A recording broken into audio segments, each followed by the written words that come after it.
con Honduras para que hicieran el estatuto electoral.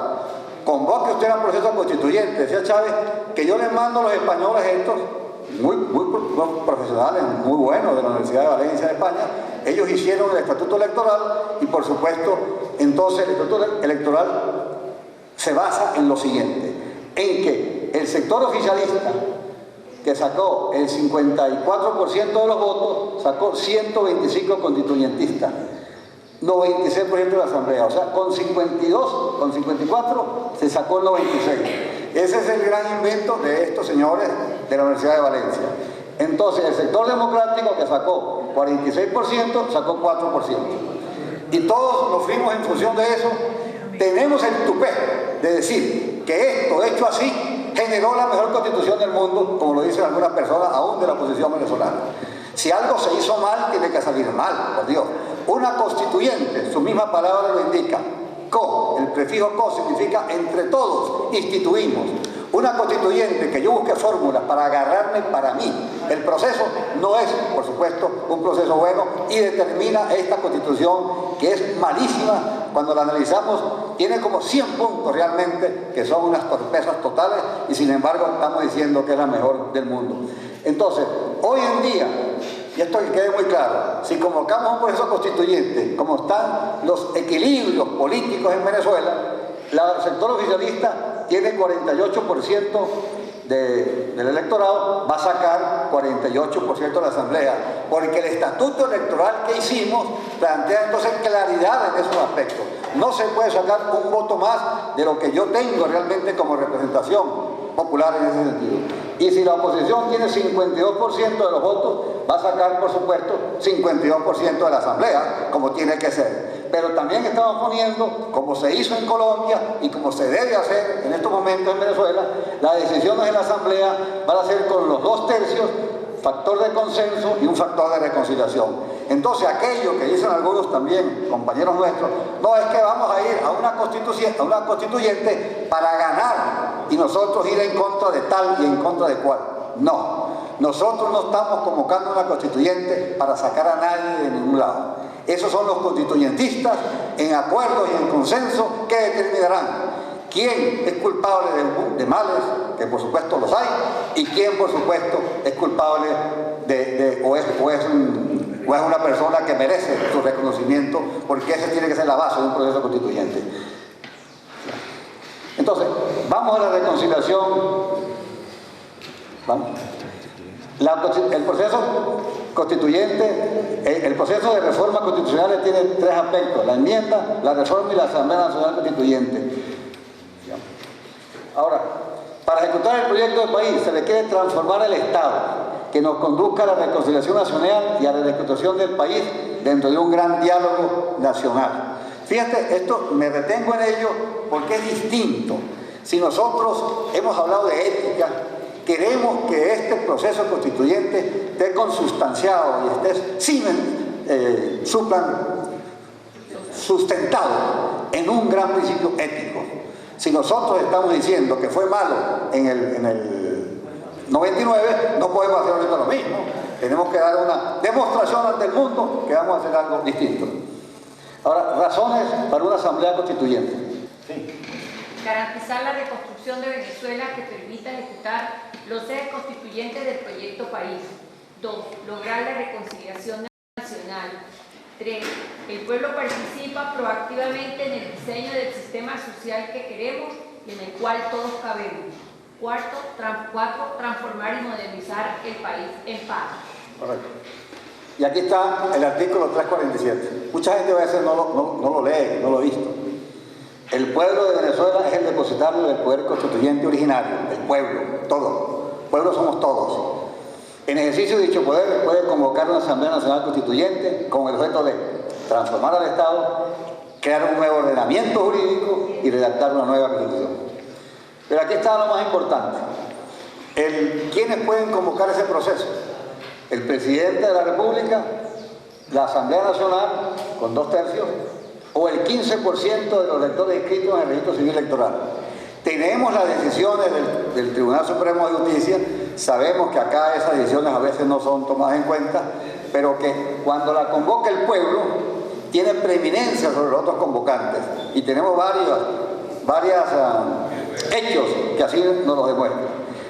Y el elemento más importante es que cuando se iba a hacer la reforma constitucional del 2007, uno de los aspectos más importantes que ellos querían era subir de 15 a 30% este porcentaje.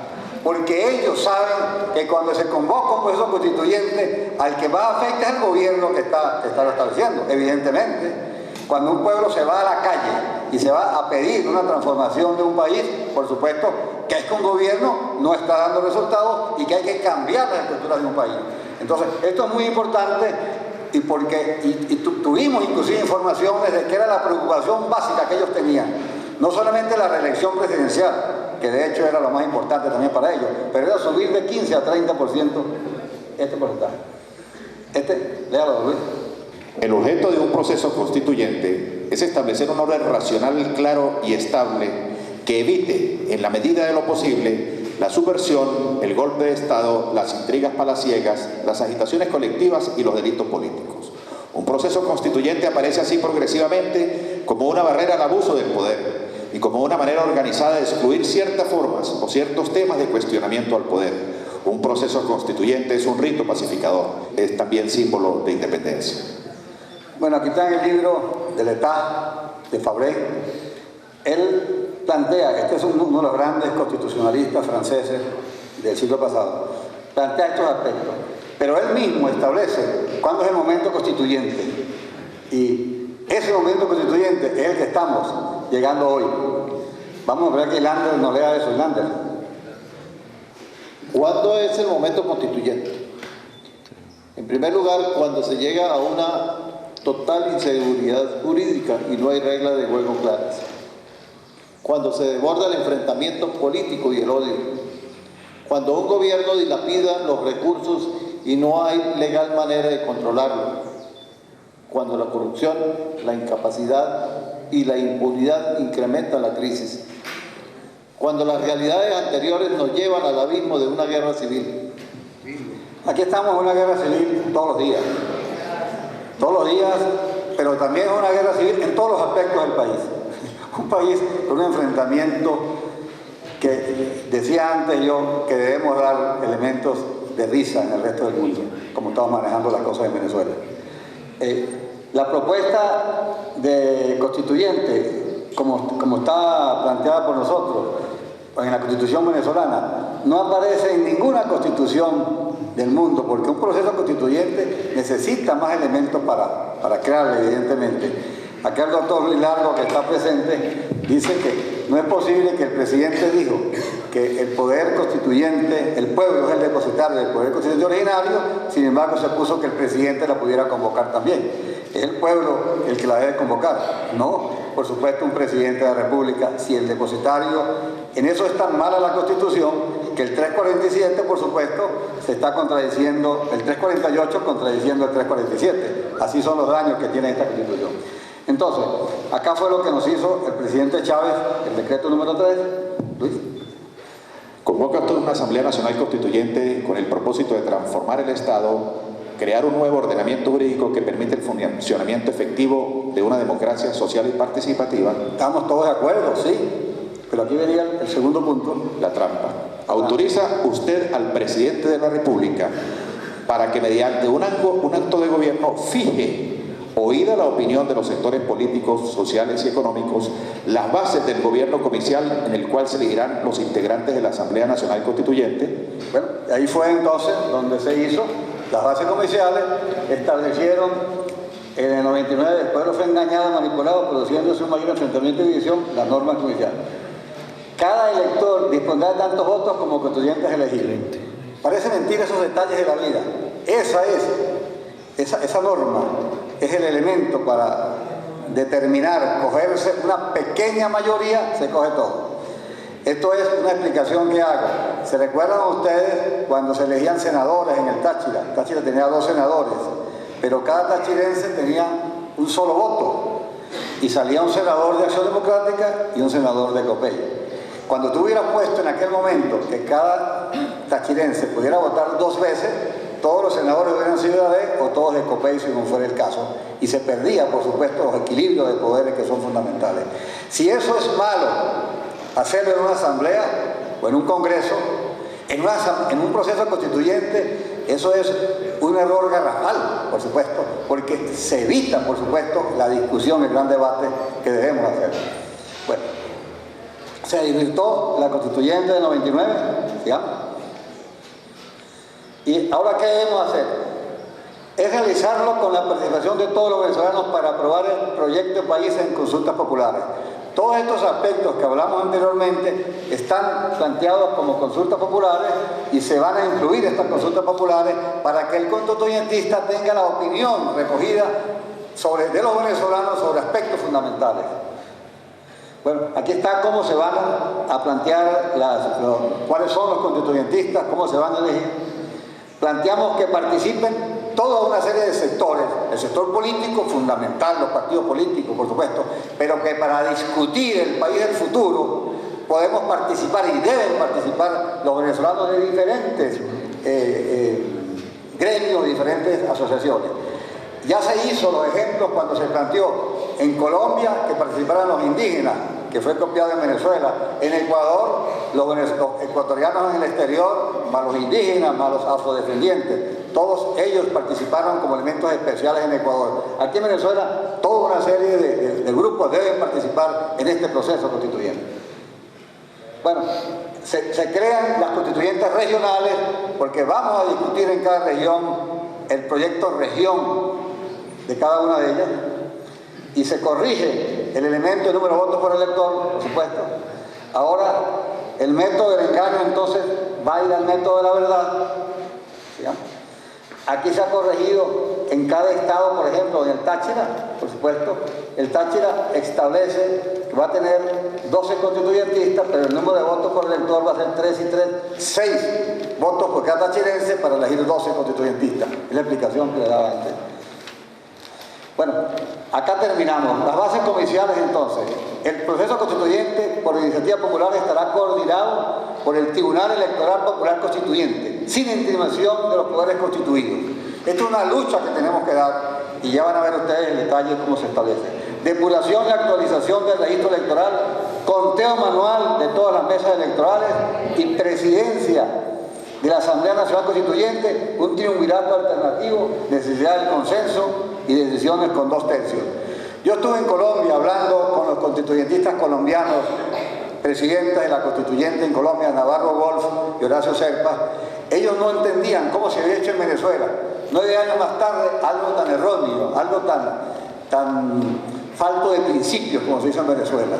Ellos, por supuesto, están dispuestos a venir a ayudarnos, a estimular una participación distinta, porque ellos, que eran el M19, el jefe del M19, Navarro Wolf, unidos con los conservadores y los liberales para sacar a Colombia de la crisis que en ese momento vivía. Estas son las consultas populares de cada uno de los aspectos. Vamos a ver. Aquí está lo que duró el proceso constituyente del 99, 10 meses y medio, nada de que esto tiene que durar 3 años, totalmente falso. Aquí están las preguntas, primeras preguntas que se le hacen al pueblo venezolano. Sigamos. La otra. Está de acuerdo que en el Tribunal Electoral Constituyente esté conformado con los representantes de 4 diputados de la Asamblea Nacional, 2 del SUB y 2 representantes de la MUD, los rectores universitarios, 2 representantes estudiantiles, y todos para que haya un consenso en Venezuela y se plantee un proceso distinto. Aquí está una opción viable, constitucional, democrática, el pueblo participe y decide, reconciliadora, integradora, y establece un debate sobre los temas nacionales y regionales. Esto es una palabra que se nos está exigiendo cambiar. Y quiero decir, dice Antonio Navarro Wolf, quiero decir que si una constituyente es parte de un proceso de cambio, entonces para quienes estamos comprometidos con este cambio, o lo hacemos a fondo o la historia nos quita la cabeza. Antonio Navarro Wolf. Aquí están los muchachos universitarios. La universidad es papel protagónico. Nosotros hemos venido trabajando muy intensamente con las universidades venezolanas. Nosotros hablamos también, no en nombre del MIS solamente, sino en nombre de la Verú, porque fuimos una comisión que nombró la Verú para estudiar también este proyecto de país. La Universidad Venezolana, al incorporarse, tenemos la promesa de muchos rectores de empezar a desarrollar este proyecto de país y este análisis de un proceso constituyente con la participación estudiantil. Pero aquí está planteado esto: en América Latina es la rebelión estudiantil y la frustración de la clase media lo que lleva a los cambios. Y desgraciado el pueblo donde los jóvenes son humildes con el tirano, donde los estudiantes no hacen temblar al mundo. Juan Montalvo. Y sin un problema de América Latina es que mientras el sabio duda, la ignorancia actúa, decía un universitario importante, Paulo Freire. Y como estamos aquí un grupo muy importante, no pequeño, sino grande en sus posibilidades, nunca dudes que un pequeño grupo de ciudadanos serios y comprometidos puede cambiar el mundo. En realidad fue siempre el único modo de hacerlo. Y aquí se plantea algo de Gandhi, porque estamos en este proceso. Mañana tal vez tengamos que sentarnos frente a nuestros hijos y decirles que vivimos así porque fuimos derrotados. Pero no podremos mirarlo a los ojos y decirles que todos vivimos así porque no nos animamos a pelear. Muchísimas gracias.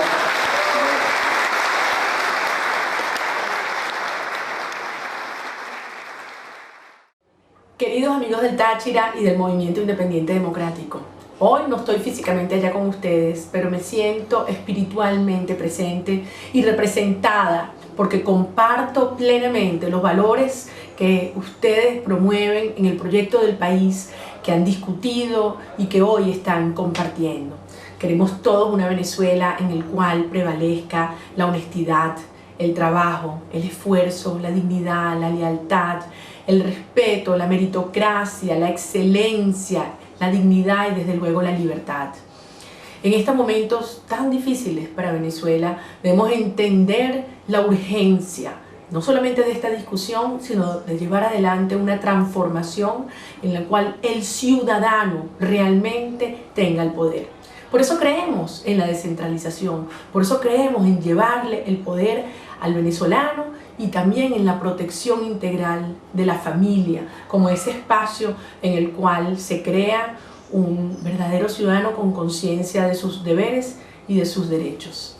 Es por eso que en estas horas y cuando Venezuela se dirige en un sentido realmente preocupante, que nos puede llevar a una situación de caos, de anarquía, de aún más destrucción económica y social y desde luego de una decadencia moral, es indispensable que reaccionemos en el sentido en que hoy en el Táchira tiene lugar.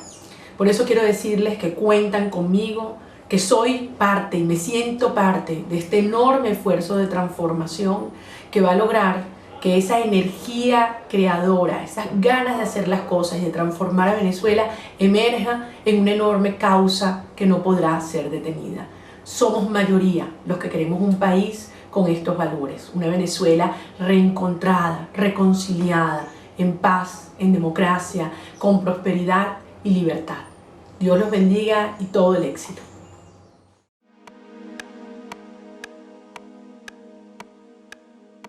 Si yo gano las primarias, lo primero que yo haría es un proceso de consulta con los venezolanos y decir, bueno, estamos ahora en la etapa de la elección. ¿Cuáles son los puntos centrales? ¿Estos lineamientos son los que ustedes comparten o no los comparten?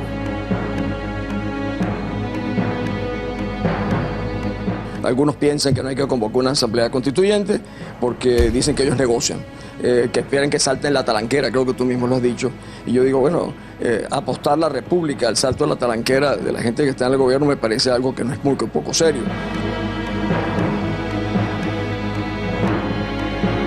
Si no convocamos una asamblea constituyente, no vamos a poder rescatar realmente la independencia del país. ¿Por qué? Porque estos poderes están hoy en día al servicio de Hugo Chávez.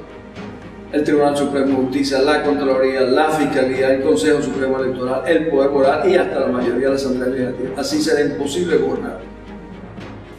Muy queridos amigos, ustedes no tienen idea de la envidia que tengo de no poder estar hoy con ustedes en San Cristóbal. Me estoy autofilmando en mi tableta en el aeropuerto de la República Dominicana, a donde he venido a dar una charla en la Universidad Católica que se llama La Madre y Maestra. De otro modo, nada me habría impedido estar con ustedes. Desde hace años vengo acompañando el proyecto de mis amigos Enrique Colmenares y Luis Valo Farías, siempre apoyándolos, porque siempre he creído que la única manera de rescatar al país era convocando una asamblea constituyente que nos permitiera rescatar a los poderes públicos hoy secuestrados por este régimen totalitario, dictatorial, que realmente integra una pandilla de personas que se han apoderado del país. Lamentablemente, la oposición, en oportunidad de las primarias, cuando yo lo planteaba, decían que esto era una locura, que era innecesario, que la Constitución vigente permitía hacer todos esos cambios y que me olvidara. De hecho, la MUD, no firmé yo el documento de los lineamientos de gobierno de la MUD porque ellos pensaban que era un problema de simplemente ganar las elecciones y que luego esas instituciones públicas se acomodarían. La realidad es terca y acaba imponiéndose al final. Y a mí me alegra ver que ahora las personas que compitieron en el proceso primario, por lo menos algunas de ellas, comienzan a revisar su posición y advierten de que esto es una situación que no puede postergarse más. Y esto me alegra muchísimo porque esto se suma a los esfuerzos sostenidos y a la paciencia sostenida de amigos como Enrique Colmenares y Luis Valo Farías y ahora Luis Manuel Aguana, que nunca se rindieron, como no nos rendiremos lo que creemos, que aquí no se trata simplemente de llegar al gobierno, se trata la constituyente es una manera de reconstruir a Venezuela, de refundar la república sobre nuevos valores, una nueva visión, que se haga bajo el llamado de la rebelión de las regiones, me parece extraordinario. Siempre he dicho que Caracas no puede seguir controlando el futuro de Venezuela, y menos del este,